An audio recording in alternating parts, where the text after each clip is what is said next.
रात का समय था। आज ऑफिस में बहुत कम लोग दिख रहे हैं।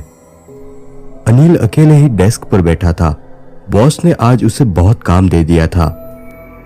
अनिल के टारगेट पूरे नहीं हो रहे थे और उसका वर्कलोड भी बढ़ गया था।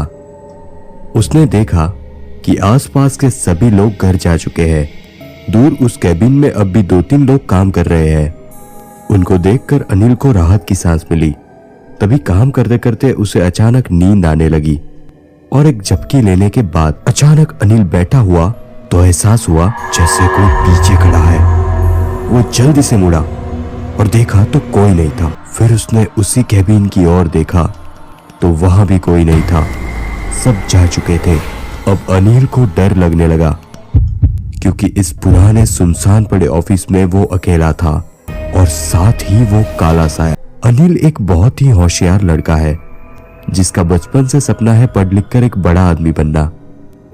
अब उसकी पढ़ाई खत्म हो चुकी थी और वो इंटरव्यू पर इंटरव्यू देता जा रहा था, लेकिन बेरोजगारी इतनी बढ़ गई कि कहीं जॉब नहीं मिल पाई।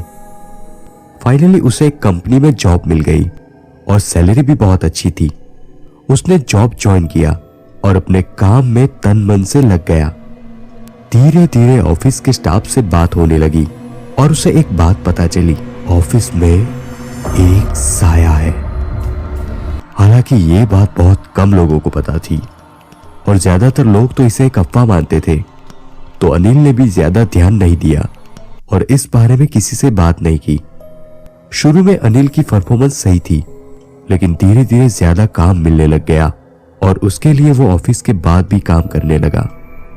एक बार की बात है, दिन कुछ अच्छे नहीं चल रहे थे और अनिल के टारगेट भी पूरे नहीं हो रहे थे और अनिल का मानसिक और शारीरिक तनाव बढ़ गया था। आज तो हद ही हो गई। बॉस ने उसे डांट दिया। वो काम को निपटाने के चक्कर में ओवरटाइम कर रहा था। तभी उसने देखा कि पूरा ऑफिस खाली हो गया है और सारा स्टाफ घर जा चुका है। अनिल काम में मग्न था। तभी उसे लगा कि कोई उसके पीछे से गया और एक हवा का एहसास हुआ। उसने मुड़कर देखा तो कोई नहीं था। फिर थोड़ी देर बाद उसके कंप्यूटर में कुछ हलचल होने लगी और अचानक एक भयानक सा चेहरा दिखा। अनिल वो देखकर डर गया। फिर दूसरे ही पल सब कुछ ठीक हो गया। अनिल जोर जोर से सांसें लेने लगा और उसके दिल की धड़कन भी बढ़ चुकी थी। उसने अपना सामान पैक किया और ऑफिस से बाहर निकल गया। दूसरे दिन अनिल वापस ऑफिस आया क्योंकि बहुत काम था। वो रोज की तरह अपने काम में लग गया। दिन में पूरा स्टाफ ऑफिस में ही था। तभी अनिल के डेस्क पर एक कॉल आया। अनिल ने फोन उठाया। हेलो हेलो, कौन? सामने से किसी ने कुछ नहीं बोला, लेकिन किसी के सांसों की आवाज आ रही थी। कुछ देर बाद फिर से कॉल बजा। हेलो जी, कौन? कुछ तो बोले। और फोन कट। अब अनिल को लगा कि कोई उससे मजाक कर रहा है और उसने ये इग्नोर कर दिया। दिन भर काम करते करते अनिल को ये पता नहीं चला कि कब शाम हो गई। आज ऑफिस में बहुत कम लोग दिख रहे हैं। अनिल अकेले ही डेस्क पर बैठा था। बॉस ने आज उसे बहुत काम दे दिया था। अनिल के टारगेट पूरे नहीं हो रहे थे और वर्कलोड भी बढ़ गया था। उसने देखा कि आसपास के सभी लोग घर जा चुके हैं। दूर उस कैबिन में अब भी 2-3 लोग काम कर रहे हैं।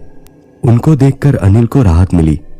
तभी काम करते करते उसे नींद आने लगी और एक झपकी लेने के बाद अचानक से अनिल उठा तो उसे एहसास हुआ जैसे कोई उसके पीछे खड़ा है। वो जल्दी से मुड़ा तो देखा कि कोई नहीं है।